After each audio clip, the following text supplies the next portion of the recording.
We went to the moon to explore the moon and looked over our shoulder, and we discovered Earth for the first time. Oceans, land, clouds, no color-coded countries. In my cynical old age, I'm reflecting back, realizing that the point of that was to tell us who our enemies were and who our friends were geopolitically. Why else are you going to take something as beautiful as a planet and color-code it and cut it up and teach that to little children? What's that about? Space changed that. NASA changed that. I always love talking to Neil deGrasse Tyson because he never gets sucked into the political moment of today. He always brings it back to big ideas. Zoom out, see the big picture. And I think that's beautiful because these days it's easy for our perspective to shrink down to the size of a cell phone, which makes it refreshing. You know what? I'm going to say it's crucial to talk to someone whose perspective incorporates all of space and time. So I take every chance I get to talk to Neil because my man is constantly dropping bars. Our worst nightmare is that we meet aliens who are just like us. It's not good enough to be right. You also have to be effective. The lowest form of evidence in the court of science is eyewitness testimony. Clean up, everybody do your share. Clean up, everybody everywhere. Yeah, of course. Mm-hmm. Yeah. I hung out with Chat NDT to talk about UFOs, horoscopes, and to basically play tangent traffic cop because this convo went everywhere. Are you ready for this? Talk to me. It'll take me 3 minutes. No, I have to say something else. Go ahead. I forgot to mention. By the way. Yes. By the way. Oh, by the way. Oh, by the way. So. Oh, by the way. Yeah. In honor of Neil's book, Just Visiting This Planet, he took a few questions from real kids in character as Merlin, and we gave him a hat in post because putting a hat on people in post is very funny. It's a classic bit. Just admit it. It's hilarious. Hurry right away, no delay, stop today. Make your daddy glad you have had such a lad. Let's get serious. Let's talk about what everyone is talking about on the internet, which is weird health advice or UFOs. Weird health advice given by people who have no medical training. Of course. Yes. Okay. Brought to you by Google.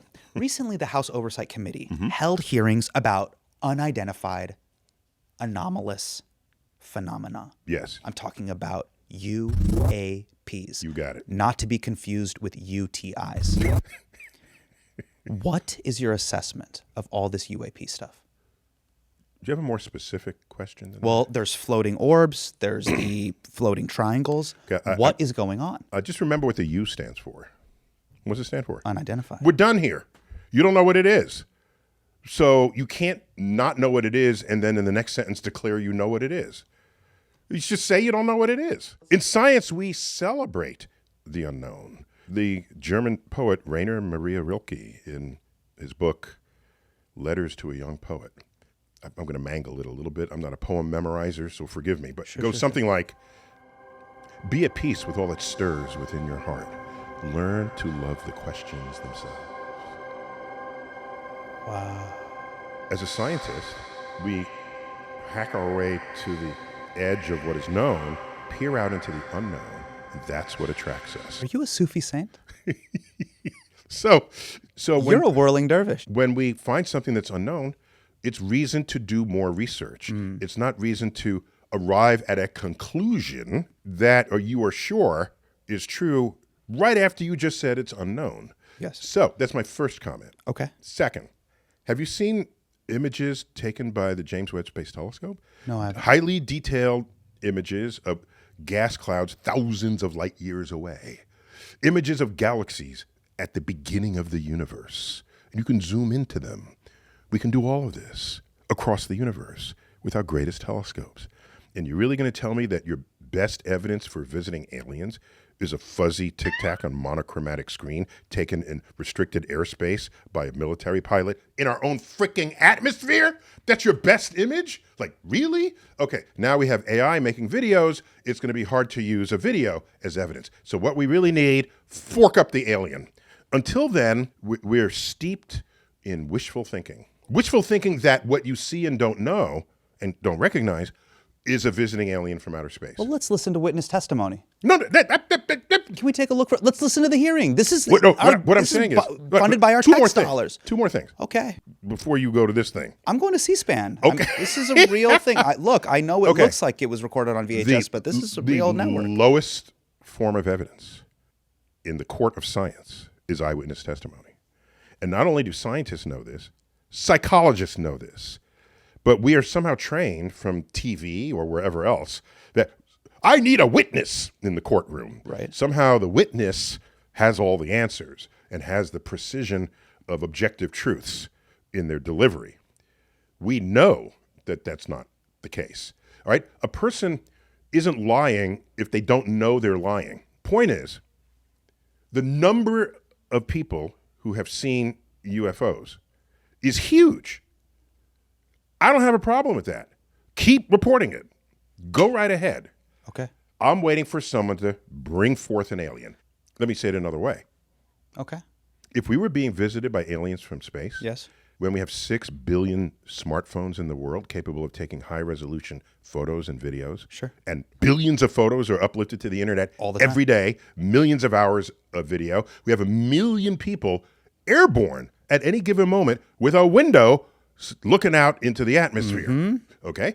And nobody has a high-resolution image of either a flying craft or a UFO or an alien itself. So I need you to bring the alien into Times Square. Into Times Square? You want it in Manhattan? But maybe they're already there. Neil? Sorry, not Times Square. We need a we need a place that does not attract crazy people. Neil, I'll do you one better. I'll get you evidence in Midtown. Have you heard of Enigma? The app called Enigma? No, but one of the first computers was called Enigma. Well, this app is called Enigma, and it's basically Yelp for UFOs.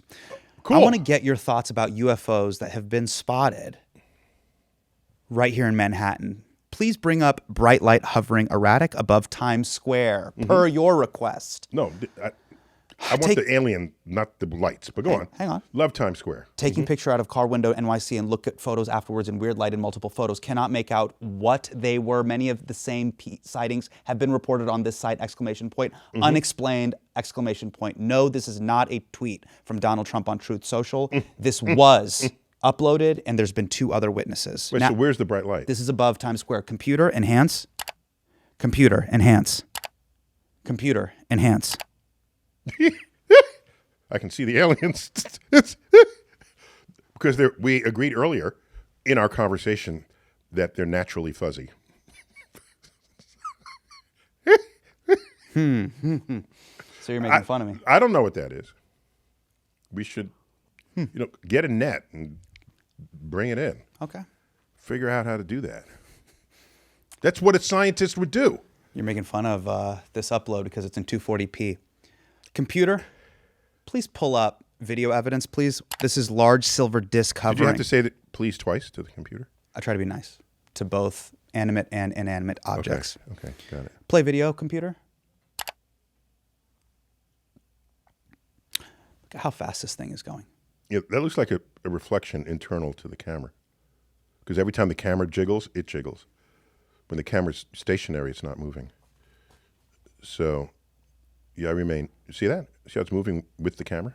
Incredibly fast. That's the terrifying part. But when the camera's not moving, it's not moving. So that looks like an internal reflection to the lens. You're saying there's a lens flare? Oh, yeah. I've been doing photography my whole life, like since I was 11.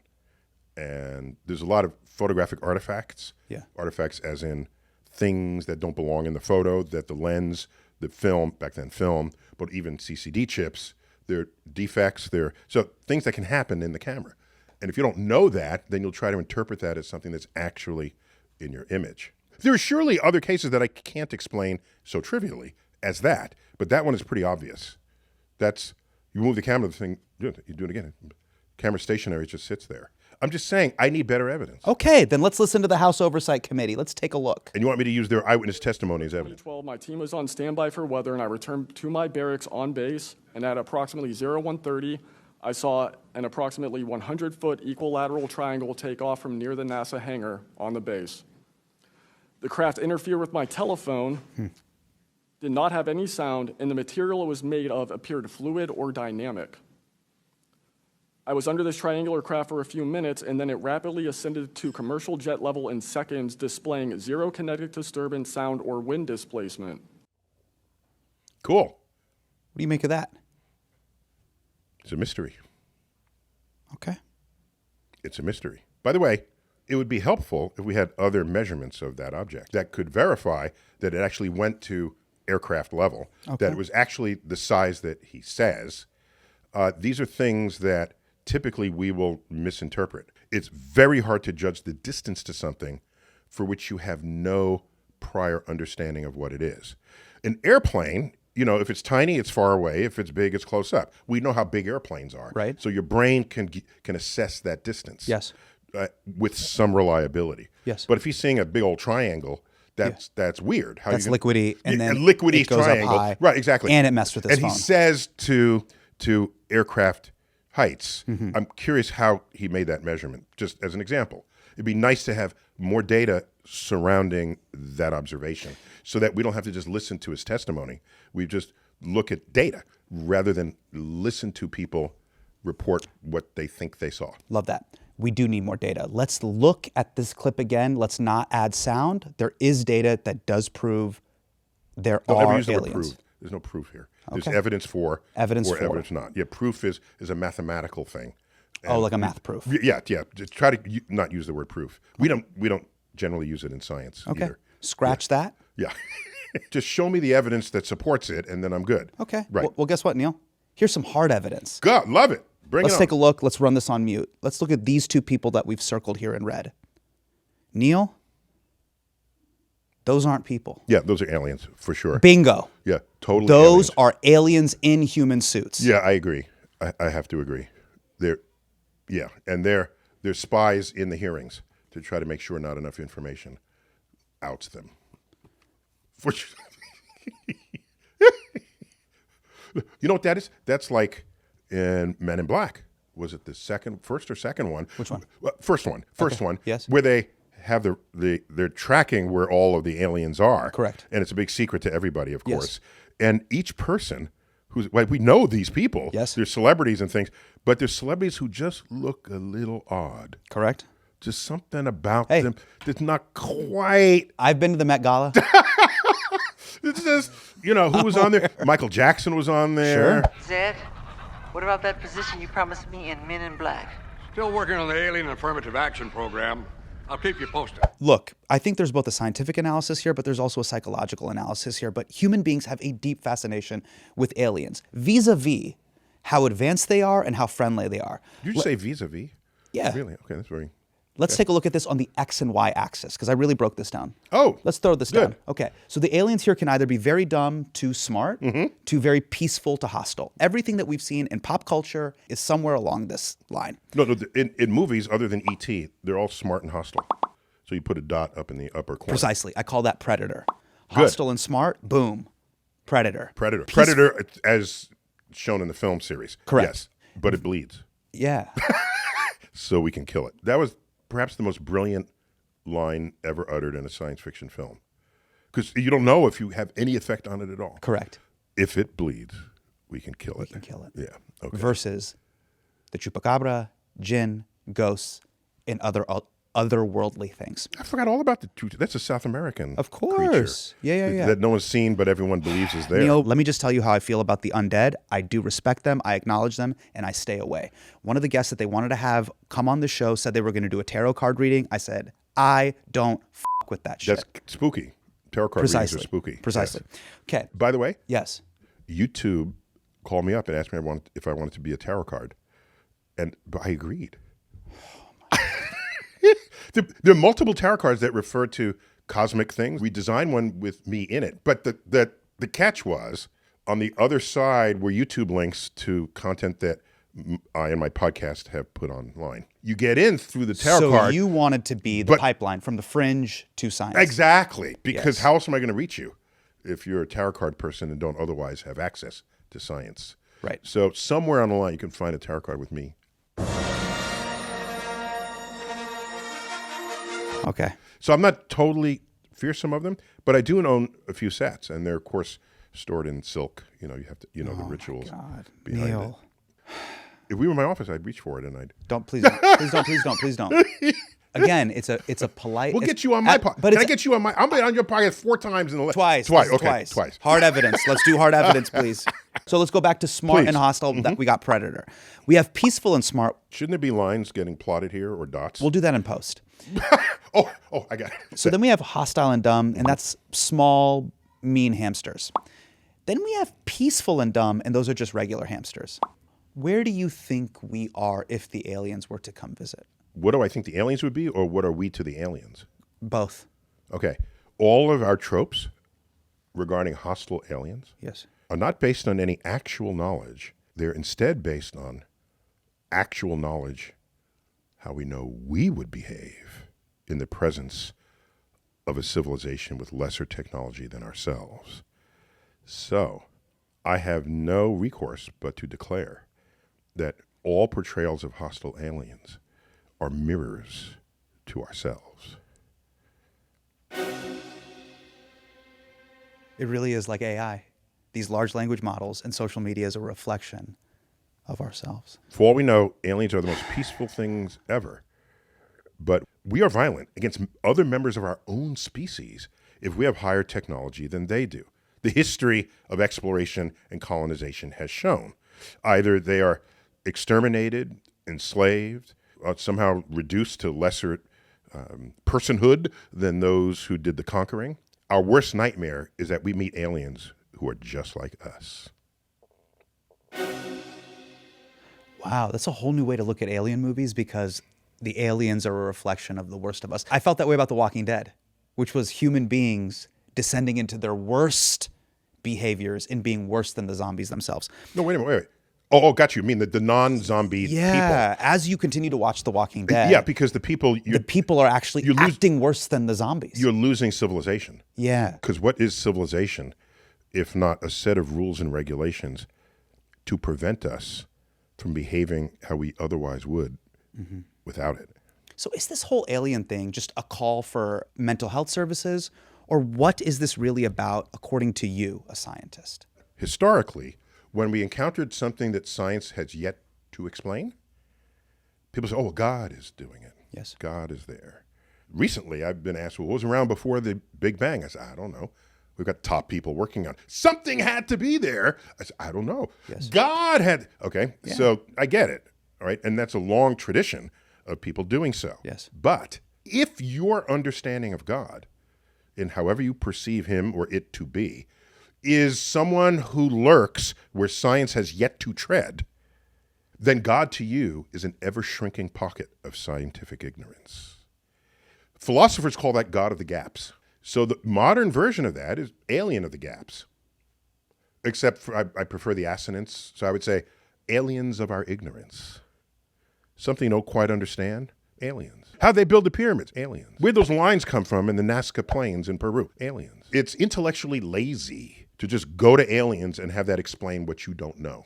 It's much harder to ask deeper and more probing questions about how to get further data, further evidence if you want to arrive at that conclusion. This is just me personally. To me, I approach God as the chasm of understanding of what I don't even understand, and my humility to all of that, and the feeling, and this is just a feeling, that I'm connected to all of these things in some way, shape, or form. Was that a question? Is that wrong? No, I'm not telling people how to worship. That's not my role in this world. I'm an educator and you want to learn objective truths about the world, go ahead. And if that's your relationship to a spirit entity, I don't have a problem with that. But if, for example, if your relationship to a spirit entity has you say that the universe was made in 6 days and that Earth is flat, plenty of jobs for you in this world. I just don't want you to run NASA, ever. Got it. I never tell anybody what they should. I just offer information and then you decide. What scares you? What scares me most? Yeah. The level of profound science illiteracy in people who have control over laws and legislation of the land. That scares me the most because that is a recipe for the unraveling of an informed democracy. And if that permeates around the world, it could dismantle civilization.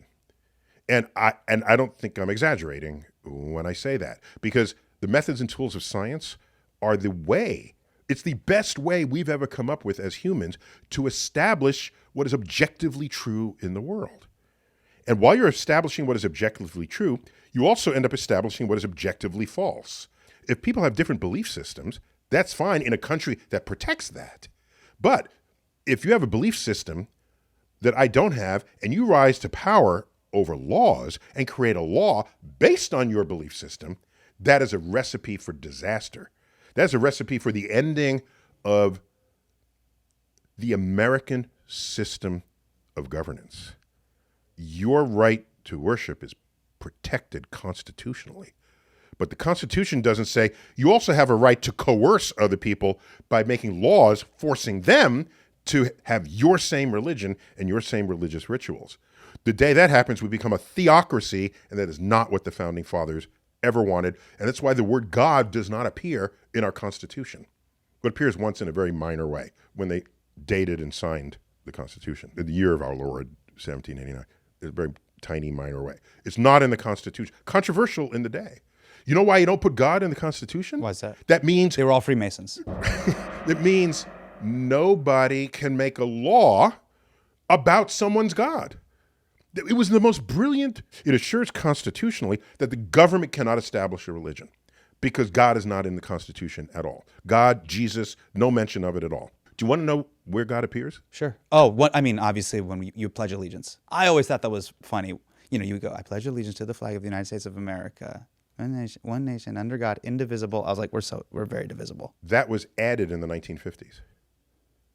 The under God part. The Pledge of Allegiance. There was during the Cold War where we wanted to establish that we are a God-fearing nation against these communist atheists over there in the Soviet Union. So that's when we added "In God We Trust" in our currency, in the paper currency. That was in the 50s. Yeah, like 56, 57, 58, around there. It's when they added "In God We Trust" in the back of the House of Representatives. It's up on the wall. Yeah. That's a latter-day declaration that we are God-fearing people that does not derive from the Constitution. Let's talk about your new book. Please. You have a brand new book. It's spanking brand new. Spanking brand new, called Just Visiting This Planet, Further Scientific Adventures of Merlin from Omniscia. And it's got iridescent foil on the cover, so you can move that around. shiny. Yeah. And thanks for talking about the book. Of course. Yeah. Now, you as Merlin, That was a pen name I had for a column that I wrote for 15 years. going back to 1982. Going back. What is the purpose of the Merlin character? Thank you. So, I mean, wasn't answering scientific questions already nerdy enough? yes, but I wanted to have fun. Part of it was selfish.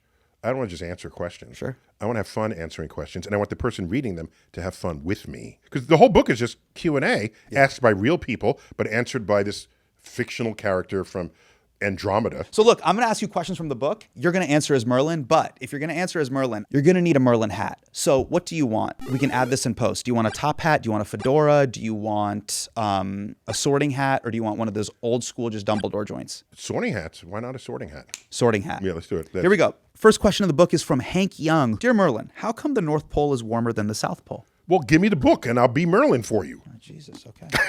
Here you go. 2 reasons. As the real Santa knows, there is no land at the North Pole. It is just... I can't read this without my glasses. Sure. So hold on. By the way, you're going to still have, your sorting hat on. Again, in it's post. going to be in... It'll be there okay. in post. Yep. There's no land near the North Pole.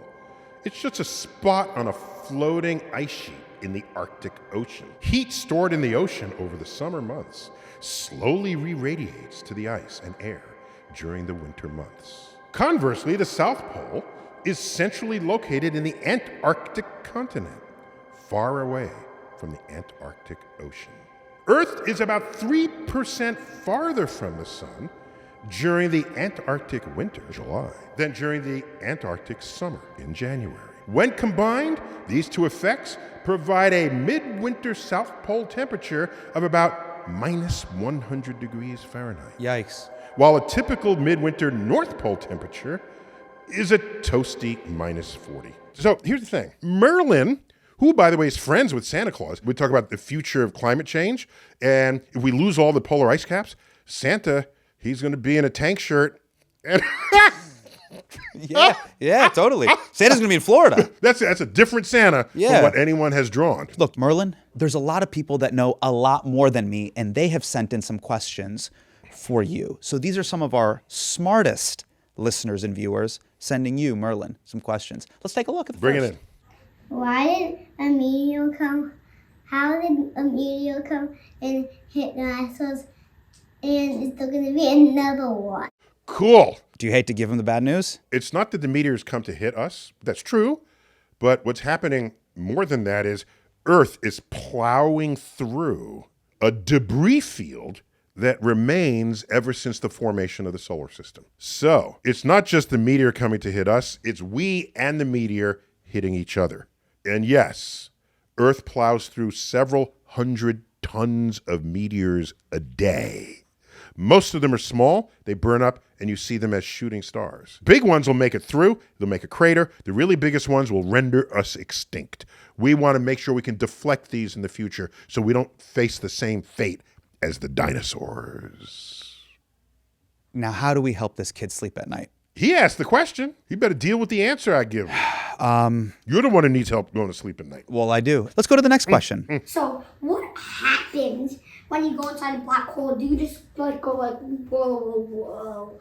Or, like, does anybody come back from a black hole? Are black holes even real? So this is a multi-part one, but let's start with the big idea. Are black holes even real? And then let's get to, do you go, whoa, whoa, whoa? They were theoretical for a long time, hypothetical, and then we found evidence for them in the physical universe. Yeah. Even though you can't see them directly, you see their effect on everything around you. Hence, no one is denying the black hole that's causing it. Right. A. B. In the first of the two Merlin books, this is actually the sequel, someone asked that very question of Merlin, and Merlin was driven to rhyme. On a feet-first dive to this cosmic abyss, you will not survive because you will not miss. The tidal forces of gravity will create quite a calamity when you're stretched head to toe. Are you sure you want to go? Yeah. So I actually don't think it's going to be a whoa, whoa, whoa. It's going to be more of a Yeah, until your head separates from your body. Correct. And then your vocal cords won't make any sound at all. Let's go to the next question. Why do turtles breathe through their butts? Great question. I was wondering the same thing. I didn't know turtles breathe through their butts. In fact, weeks ago, I was in the Galapagos Islands, and nobody told me that those giant tortoises breathe through their butt. As an astrophysicist, this is outside of my awareness. I always had a question in anatomy and physiology class. Why does our sex stuff happen near our poop stuff? Yeah, this is perfect evidence of bad design. Got it. Yeah, I mean, we have an entertainment complex in the middle of a sewage system. No engineer would design that. Yeah. There are people saying, "Oh, Earth is the manifestation of an intelligence." It really doesn't look that way if you get close. But evolution got us there. So I'm like, why is the fun park close to the outhouse? Apparently, Keep them far the away from outhouse each other. didn't stop people from using the fun park. Got it. If there were like spikes and things, Sure. we would have gone extinct long ago. Let's go to the next one. Hi, I'm Harvey. Why does time go slower in space than on Earth?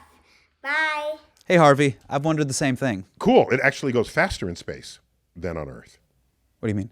What part of that sentence was not clear? No, it was really clear, but it just seemed kind of like... When you are either moving fast or in the vicinity of a strong source of gravity, time slows down for you as other people see it.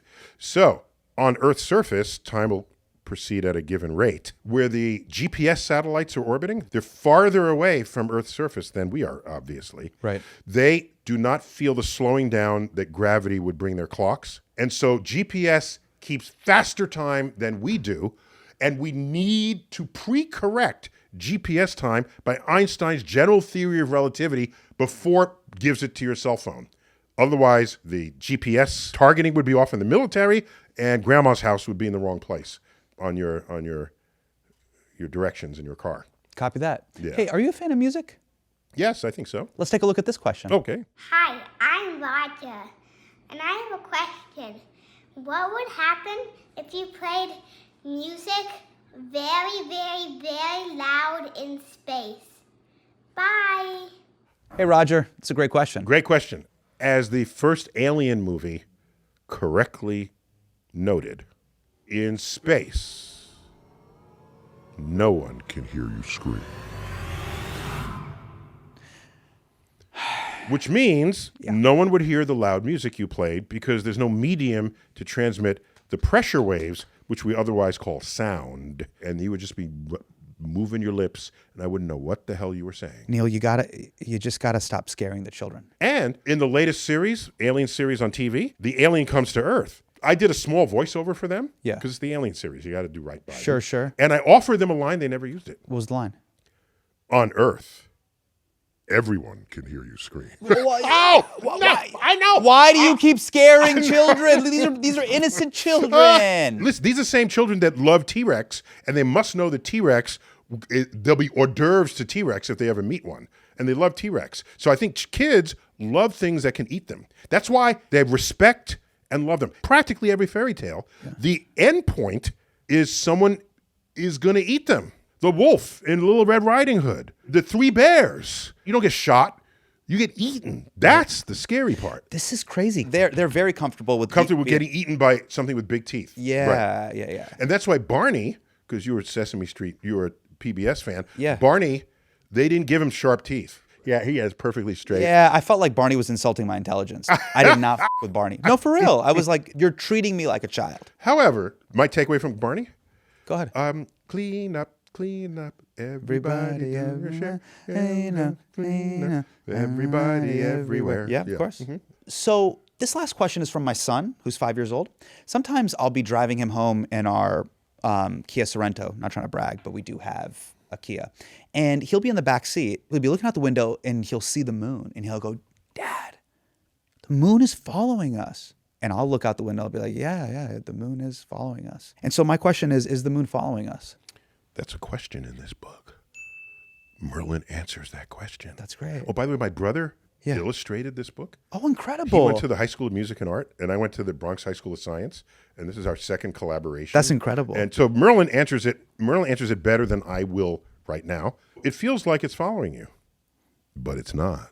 You go 50 miles an hour. Yeah. If you continued that for 100 years, you'd leave the moon behind, okay? Going 50 miles an hour, the shrubbery along the roadside goes right by you. Right. And the farther away something is from the side of your car, the slower it appears to pass. The horizon goes even more slowly. Something at basically infinity, like the moon, will go the slowest. Right.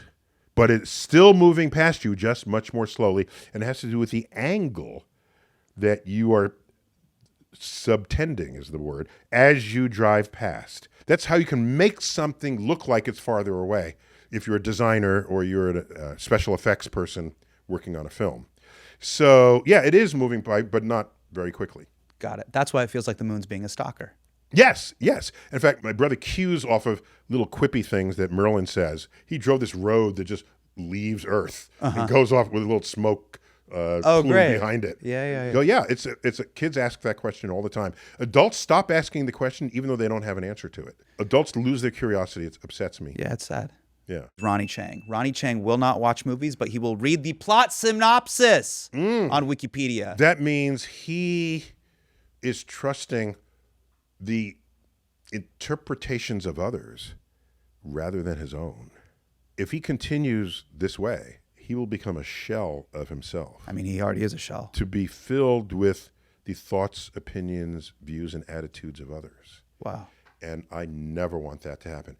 I don't mind machines Full agreement. replacing the efforts of my body, but never will they replace the efforts of my mind. There's not a single hair out of place on your head. So that's a combination of prayer, pomade, coconut oil. Oh, I see. Let's talk about everybody's favorite planet, the sun. Earth, yes, but go on. Someone once a planet, that's correct. In ancient Greece. No, it's still a planet. No. What are you talking about? So planet, Greek is planetes, meaning wanderer. And there were 7 wandering lights on the sky against the background stars. Mercury, Venus, Mars, Jupiter, Saturn, the sun, and the moon. 7 classical planets.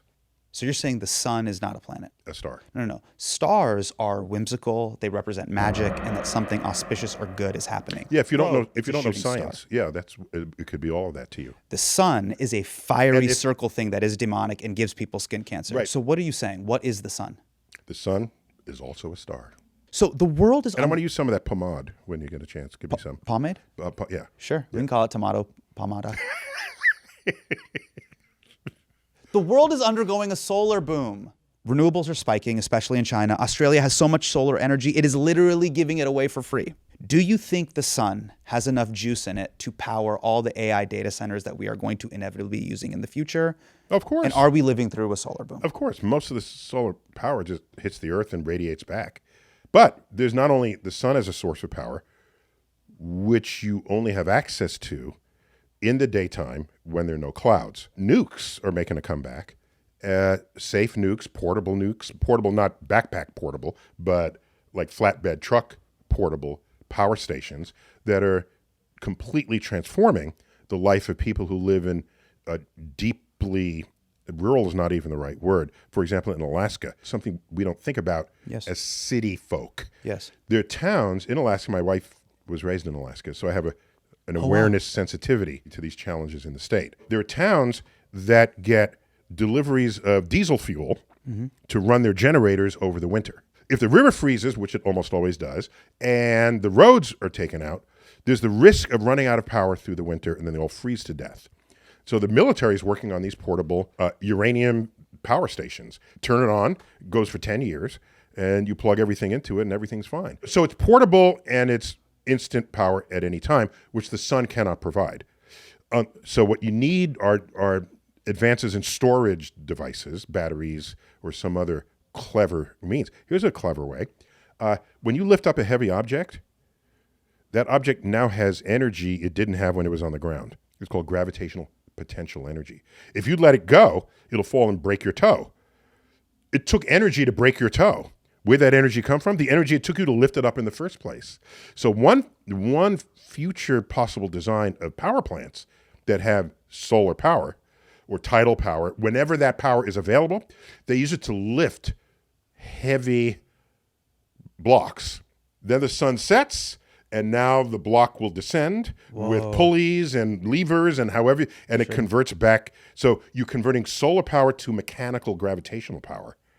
And then it gets to the bottom, the sun rises, and it goes up again. This is awesome. Yeah, totally. Yeah, this is incredible. And it's 100% conversion. Yeah. There's not this chemical losses you get by converting it into a battery and then getting it back out of the battery. So do you believe that if we properly harness solar energy? I don't believe anything. Okay.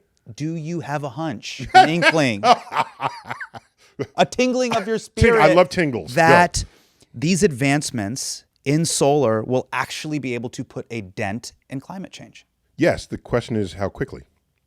How quickly would we adopt these measures? Yeah. By the way, if we converted all carbon deposits into atmospheric greenhouse gases, we'll still be here. We're not going to render ourselves extinct, but the map of the world will be completely redrawn.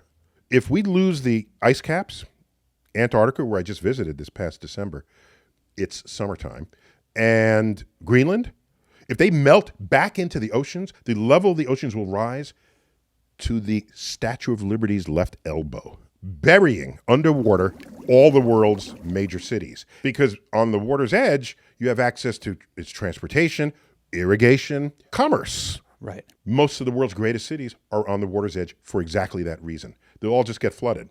Denver doesn't have to worry about this. Right. Okay, but practically every other city does. London, Paris, everybody's got rivers going through it. Sure. There it is. And then Montana will just basically become the new Manhattan. Montana becomes the lone landmass in the world. Or the entire mountain time zone basically is pretty high elevation. Point is, I don't know that we can pick up a city and move it inland fast enough. Many people will die. Whole countries will go away in the South Pacific. And it's not that they're going to wait around for the water to get higher and then they have to leave. Yeah. You'll get covered by a storm surges. As the temperature moves just this little bit, the tail of your weather extremes goes out even farther. So you will notice this water problem well before the water level gets to that point, because storm surges will take you out. That's what happened here in New York City during Hurricane Sandy. Right. If you drive down the West Side Highway in the 20s, there's the Con Ed station. There's a new wall there.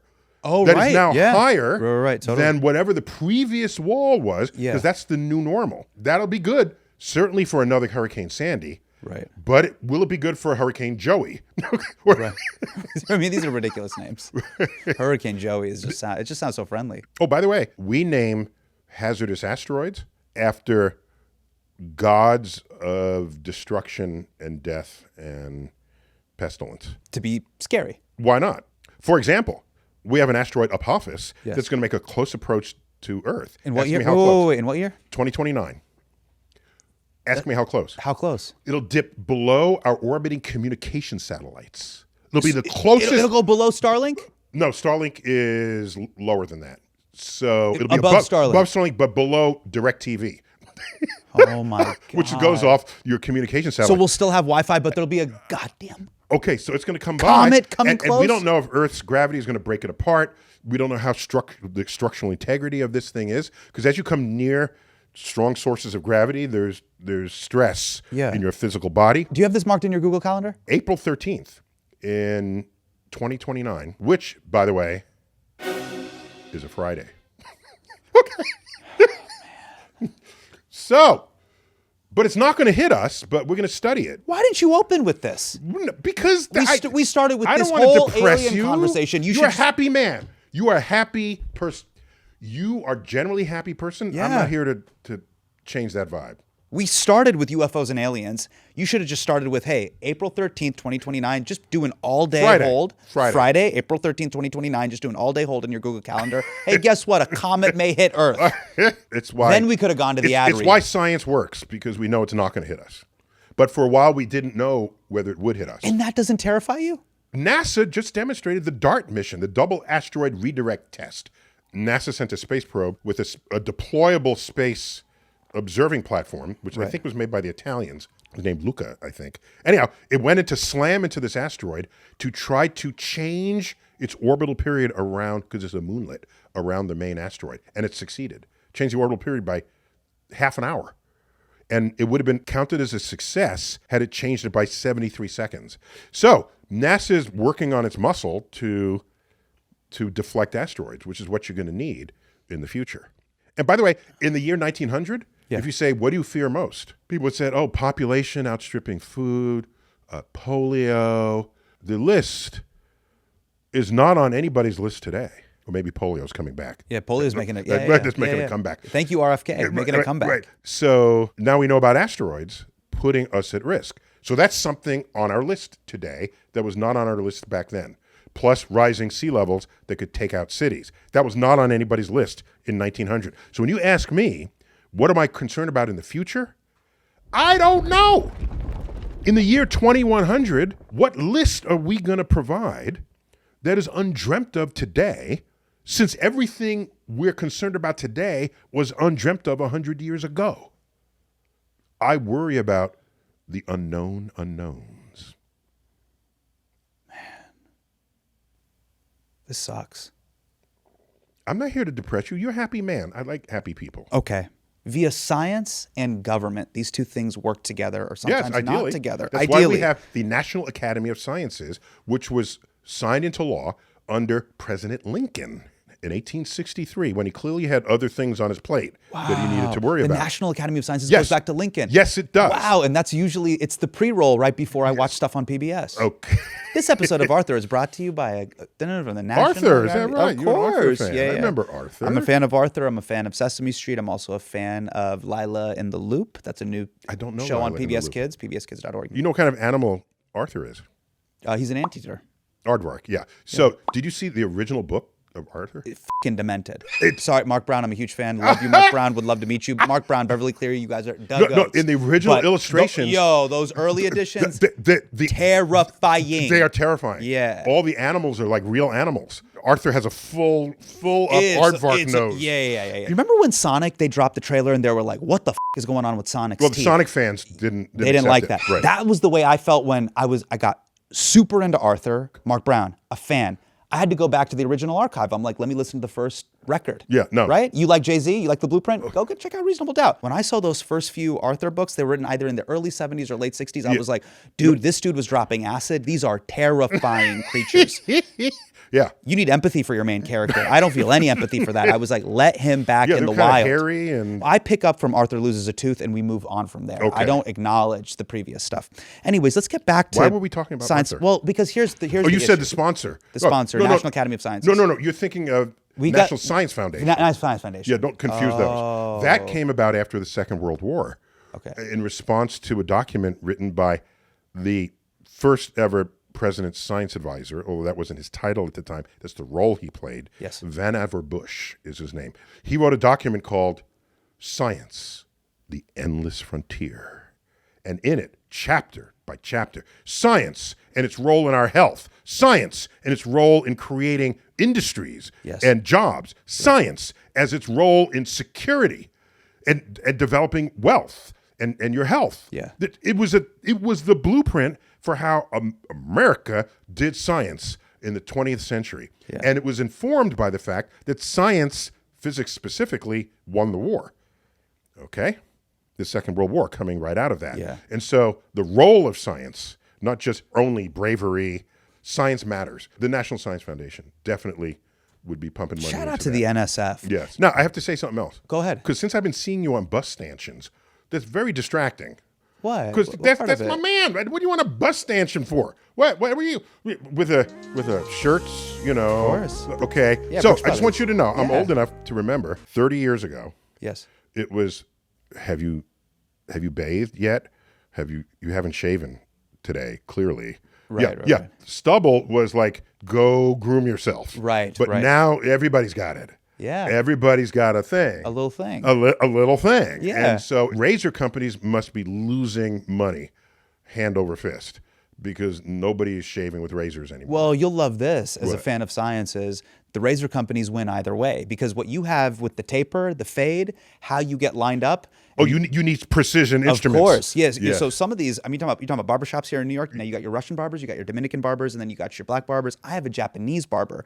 But you talk about how much you love algebra 2 trigonometry. Oh man, they are getting perpendicular with joints, a natural So line. you're talking. Do you want a y equals x this squared? This is manscaping. Totally, this is manscaping. With hypotenuses and everything. Totally. Some people go the full 90 degree. I mean, we talk about some of the dudes. We can go to the Okay. Bronx, we can go uptown. You got dudes doing full perpendicular. Wow, Yeah, I've seen yeah, that. yeah, Yes, yeah. it comes straight down right 90 here degrees. on the temple. Of course, XY axis. Yes. Up top here. Yeah. Yes, yeah, good, yeah. okay. Now, when I say I want it a little bit more natural, what I'm doing is I just want I want healthy. It's almost like an You don't want to index look fund. like anybody's been doing geometry on your face. Bingo. Back to where we're at. Go. Modern practical solar panels Yes. were invented in 1954. Why has it taken I- 70 years for them to take off? I thought they were even older than that, but okay. Modern, I mean, high efficiency. Yes. Yeah, because I mean, schools became integrated because in the oil 60s. comes out of the ground for free. Well, Not for free. once you dig the hole, it comes out for free. Okay. And you can put it in a truck and move it to wherever you want on Earth's surface, and you build roads. But for 1954, we were just beginning the interstate system. And so tax money paid for the roads that the automotive company and the oil companies would have you drive on. And so they didn't invest that infrastructure. We did as a country. So if you want to ask what is the total cost Yeah. of oil, it is our tax money creating a landscape on which you can burn gasoline. We paid for that entire infrastructure. So you pull it out of the ground, Yeah. put it in a truck, send it wherever you want, and now that's why if you were to drive to California from New York, you don't need all the gas you would ever use to get across the country. Everyone would have to have their own tanker, right? So you just have, 15 gallons of gas to get you to the next gas station. Right. And you refill on your... Well, someone put the gas there in front of you. Space exploration, space habitation Yes. will not become a regular thing until we have filling stations spread around Along the way. solar system. Correct. Because otherwise you got to carry all the fuel you need with you. And if you ever see like the Saturn V rocket, the astronauts are up here, any rocket, the astronauts are up here and all the rest is bomb. regulated bomb, Right. okay? Fuel. So you don't need that if you're going to refill later on. Point is, that's why we used oil. It was fast and easy and relatively cheap. Plus, back then, we didn't have a good way to store solar power. So there are sensible reasons why this was the case. Plus, it's not in the oil company's interest to have you not use oil. So But isn't it in their humanity's business, interest, their- the consumer's interest, At the world's time- interest? At the time, there wasn't a big movement describing the risks of climate change.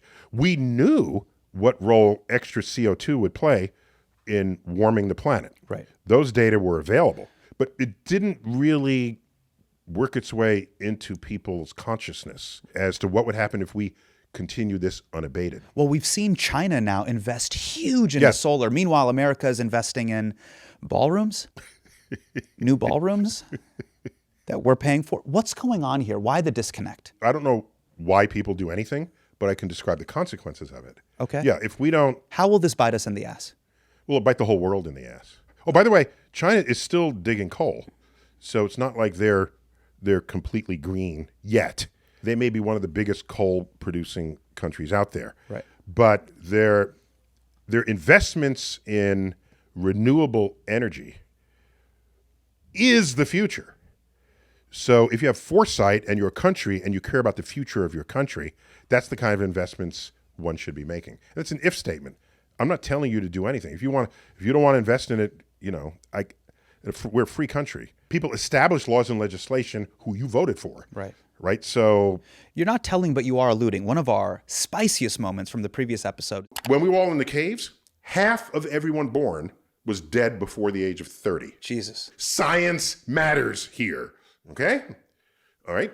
You can run around and eat all the organic you want. Okay. You'd be dead by the 30 unless some doctor came in and said, we can increase your life expectancy using science. You're directing this at me as if I'm RFK Jr. I'm not. You were giving an impassioned speech. So you were alluding to the power of science and how it can change the world. And I agree with you. Now, do you think, I thought when Elon Musk gave Donald J. Trump that red Tesla in front of the White House, I thought DJT was going to go big on solar and see its power. I also had my doubts because I knew that door handle was going to probably confuse the president. I was like, he's not going to figure that out. Approach that door handle. It's kind of mysterious. Because you got to push. It's flush with the door. Yeah. So it's flush with the door, but you got to know you got to push far right in. It's a little. No, you push with the thumb. Yeah, and then it your goes. fingers come and out. then it goes. That's correct. Yeah. So I was like, Trump's not going to be able to figure that out. This is a different panel than I've had. Everything's computer. But how much of a bite or incentive do you think that possibly gave the president, the government, and the nation at large? Do you think Elon helped shape discourse in this way? I think this is America. We're a capitalist democracy. Yeah. Money matters. Only and ever does money matter. My father used to tell me that, and I didn't want to believe it. I didn't understand it when I was a kid. Mm-hmm. I said, isn't this just the right thing? It doesn't matter if the money doesn't go there. You mean financial incentives? There has to be a financial incentive for somebody. He said it won't happen unless somebody can make a buck off of it. Right. And that was too mature a concept for me to grasp. When I was 8, my father was active in the civil rights movement and city governance. He worked under Mayor Lindsay. So he was very much in the 1960s. And I'm just this kid, the scientist, right? Man, you are cut from special cloth. I stayed That's grounded. incredible. I stayed grounded. Yeah. I care about the human condition in ways that I don't know that I would have otherwise if I was just a scientist kid coming from scientists. Not that that's a prerequisite for caring about others, but it's deeply in my DNA, if I may. This care for and having this deep empathy for humanity. Yes, precisely. He had another point, though. He said, it's not good enough to be right. You also have to be effective. You can say the right things and march down the street, but if you're not effecting change, go home. You're just patting yourself on the back, saying, oh, look how noble I am in all of my declarations. If you're not actually in the trenches making change happen, you're not in the game. So Damn, Pops is dropping bars. he was dropping them. And ahead of his time, completely shitting on Reddit in the comment section and just going hard in the paint. The 60s and 70s was, Is last your- I is checked, your father- before Reddit. Is he still alive? No, we lost him in 2019. Prayers up to him. Duas to Yeah. him, man. What a giant. Yeah. What an amazing human being. In fact, there's a New York Times obit on him if you want to Beautiful. dig it up. Yeah. Cyril deGrasse Tyson. Yeah, it's a picture of him. Please. He used a capital D for the deGrasse. I'm a little lowercase d. Yeah. In my middle name. So point is, if you can create a financial incentive for something to happen, Yes. then the rivers just flow in that direction. Right. And then you don't have to convert people's emotional states. Where money flows, change goes, perhaps? Is I that a love framework? that phrase. Thank you. Yeah. That encapsulates what I've been trying to say for 15 minutes. Money talks and, bullshit walks. So you were asking about AI farms. So if you have an AI farm, you can make a law that says generate your own damn power. So they'd have to get the portable nukes or build a wind farm or solar farm or tidal farm, build it near a place where they can get their own power. Yeah. That's no different from what factories used to do when they needed, you had sawmills, they would be on the water's edge. Right. They'd use stream power, Right. which is basically gravity, Yes. moving water, to turn their mills before electricity, for example. Yes. So that's not a different challenge than business has ever experienced in the past. This is a really interesting pocket that we're in right now because hearing about your father, how that influenced you, the lessons you learned, you being a scientist, there's 3 buckets that I'm seeing here. You have scientific progress, you have governance, and then you have money. You recently dropped a video explaining, dare I say, a misquote that you had in regards to Elon Musk. But you said he, quote, hasn't done anything that NASA hasn't already done. Can you elaborate on that? That way we can get clarification on that and not offend anyone who owns a Cybertruck. When Elon delivered cargo to the space station 5 years ago, something like that, it was banner headlines. Private enterprise brings cargo to space. It's a new frontier. Yes. He brought cargo to the space station. NASA's been doing that itself for like decades. It's not what Elon has done in space that is the moving frontier here. It is the cost of access to space that he has pioneered and brought that number down, opening up the accessibility of space to new and innovative industries. Wow. That's his contribution here. He is making access to space cheaper. And no one would have been talking about, at the levels they are, electric cars were it not for Elon Musk. He made a conversation about electric cars in America a daily thing. So there's that. And does that shift governance? Does that shift culture? And does that shift people or people to governance? If he makes and money culture? off of it, it'll shift everything. Got it. You make money on. Do you realize in 1905, you ever see this photo of Fifth Avenue, Easter Sunday? There's like 19 horse-drawn carriages for every one Model T. Model Ts had just come out. 10 years later, there's 19 Model Ts and one horse-drawn carriage. Right. We literally and figuratively built civilization on the backs of horses. And after 10 years, you couldn't give away a horse. Why? Because the car was cheap. He made sure that people on his assembly line could buy the cars that they're making on that assembly line. Got it. What a concept. Okay? So the cars are inexpensive. You know how they work, or there's someone down the street who knows how they work. They don't die on you. Whatever your challenges were with horses, you didn't have it with cars, and it changed like that.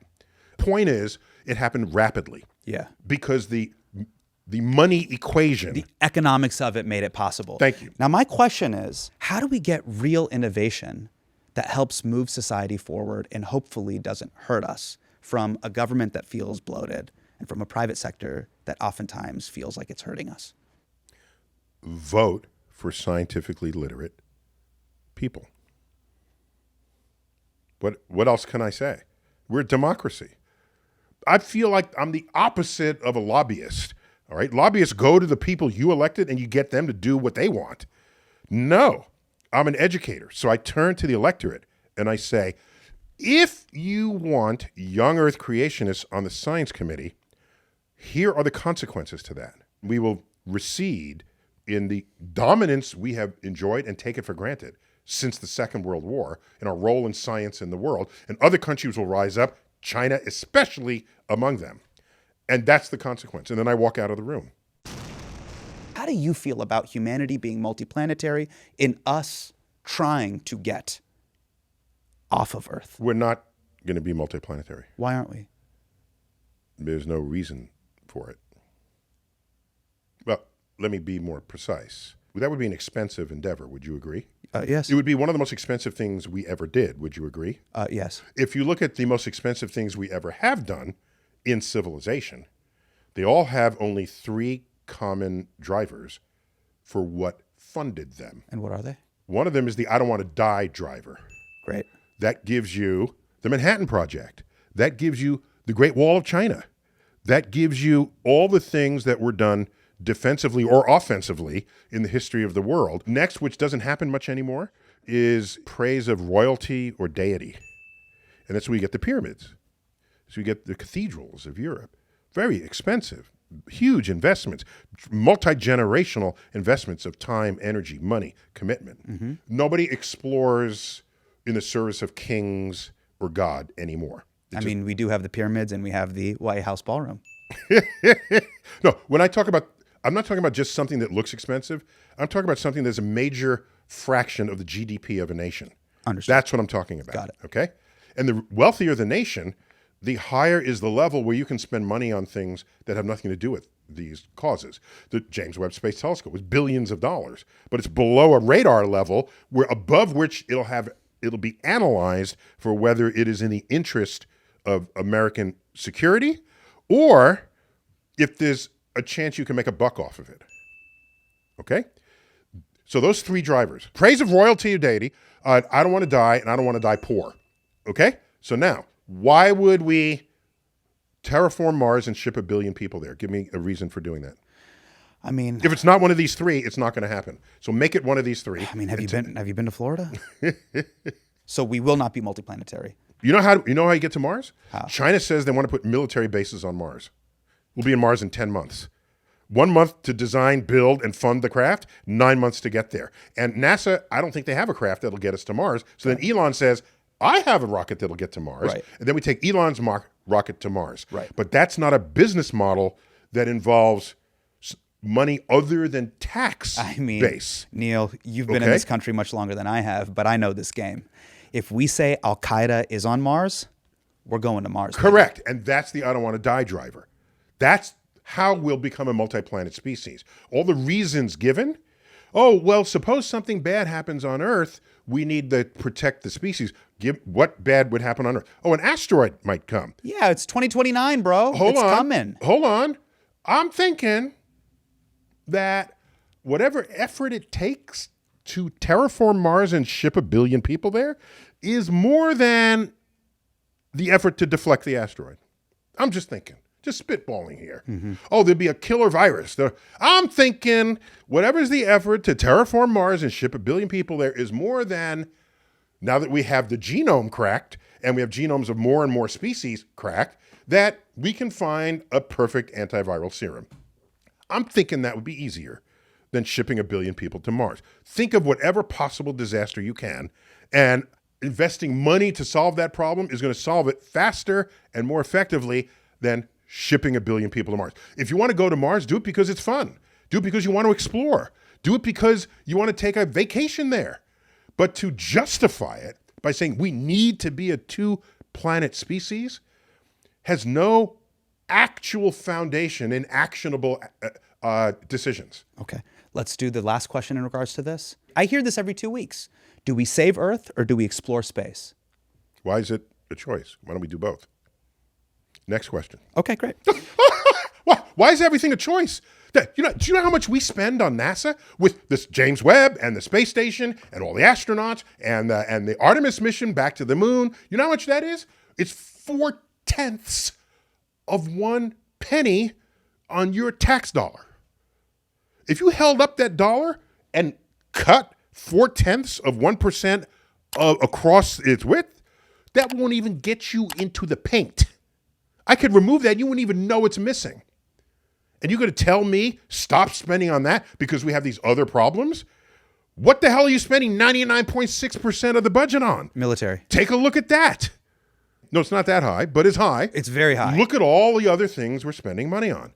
And almost anything you deeply care about, we're spending more on it than we're spending on space. It's just that space expenditures are way more visible. A Hubble photo, a James Webb photo, whatever happens there is headlines. I wanted to create a movement, and I'm not a movement guy, Oh, let's do the movement. where every federal agency gets funded how much people think they're getting. This is great. This is great. NASA would have like 30% of the budget. Yeah, Because people totally. are there. There's the imaginations of what it's spending versus what it is. If we have private enterprise, what do we need NASA for? Because private enterprise cares about the quarterly report and the annual report and shareholder value and all P&L that. sheets. Yes. Whereas exploration can take the long view on the question you pose and the answer you deliver. And it is in a nation's long-term interest to always take the long view. And so NASA, you cannot expect private enterprise to explore space the way NASA does, because there's no return on that investment in the quarterly report or in the annual report. There are longer-term investments. Mm-hmm. Do you know one of the greatest drivers? Nobody talks about this. One of the greatest drivers What's that? for personal electronics was because your parents, I don't know how old you are. I'm 40 years old. You're 40. Your grandparents had a radio that was the size of furniture in their living room. My grandmother didn't have a radio, but sure. Okay. Yeah, no, she didn't have a radio. Okay. And she would let you know, and you know, Nani, I know you're seeing me from above. I'm just gonna let Neil deGrasse Tyson know you didn't have a radio. Okay. She grew up. Those who had radios of her generation, it was the size of furniture in the room. Okay. Now we walk around with it in our pocket. That miniaturization was driven by the fact that to put anything in orbit cost money by the ounce. And NASA went through great pains to diminish the size of its electronics so that it wouldn't have to burn as much fuel as would otherwise have been necessary to put it into orbit. And that push to miniaturize electronics birthed the miniature electronics industry, which we can't imagine life without it. Right. From the Sony Walkman to the portable transistor radios. You're not even mentioning the Nintendo Switch. For example.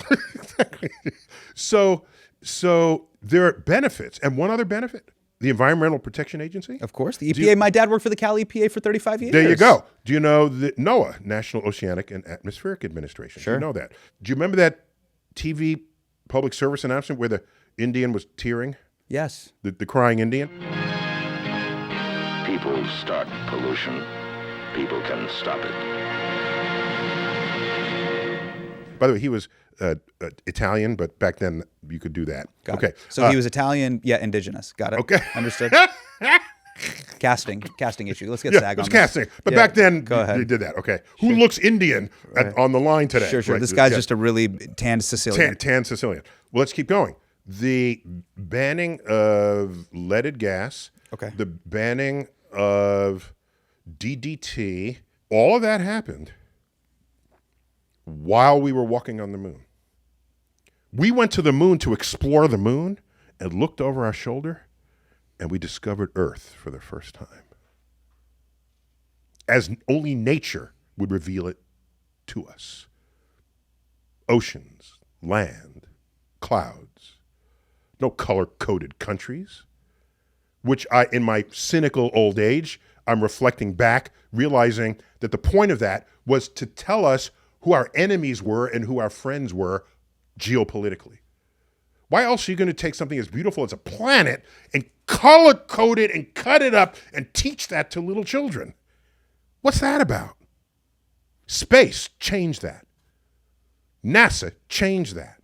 The Apollo missions changed that.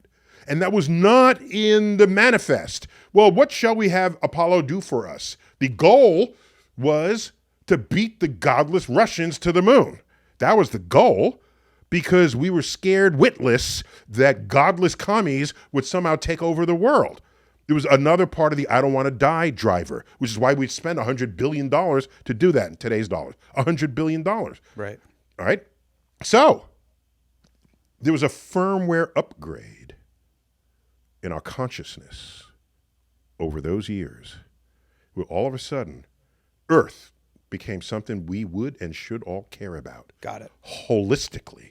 Not just, oh, this company is polluting this river, we got to clean that up. No, Earth That's where we got Earth Day. You could have had Earth Day in 1960, 1950, 1980. It happened while we were walking on the moon. And the hippies from the 1960s, they didn't start talking about the environment until after we saw Earthrise over the lunar landscape in 1968. Go back and look at the rhetoric. It was all free love and make love, not war. Mm-hmm. The environmental movement was later. Yes. You want to talk about the value of going into space? Oh my gosh. The perspective that it gives. And if you're going to say, why are we spending money up there when we can't be spending money down here? Go back to caveman days. Imagine it. They're youngins and they say, we want to go explore out the window. Yes. But we got to check with our elders, Yes. right? So they go to the 30-year-olds, who are the elders. Okay. And say, So I'm dead, according to them. Yeah. So we want to go out there. And they caucus and they say, no, you cannot leave the cave because we have cave problems that we need to solve first. That's what you sound like to me. It's sad to me that governments need violence or fear as a driver. Or the promise to get rich. Money does it too. That's what we get the Columbus voyages. The money can drive it if there's enough of an expectation on a return. Right. And I will tell you that Queen Isabella and King Ferdinand sent Columbus only after Columbus figured out what did he find, who the friendlies are, who the hostiles, what are the trade winds doing. Only then did the Dutch East India Trading Company rise up and make a buck off of that. Because to do something first does not make a business case. The businesses come afterwards, not first. And somebody's got to do it first, and it's not somebody who's looking at a quarterly report. So you're an educator, yes? I count myself among the ranks. Okay, so then the only way we're going to get America smart again, reading again, and caring about science again, and to care about space is to say Hamas is in space, ISIS is doing chemistry, Al-Qaeda is doing physics, and Boko Haram is reading.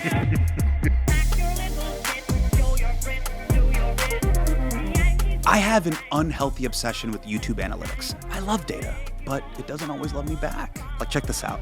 Less than a third of the people watching the videos on this channel are subscribers. But if you subscribe and turn on notifications, you will know every time that we drop a new episode.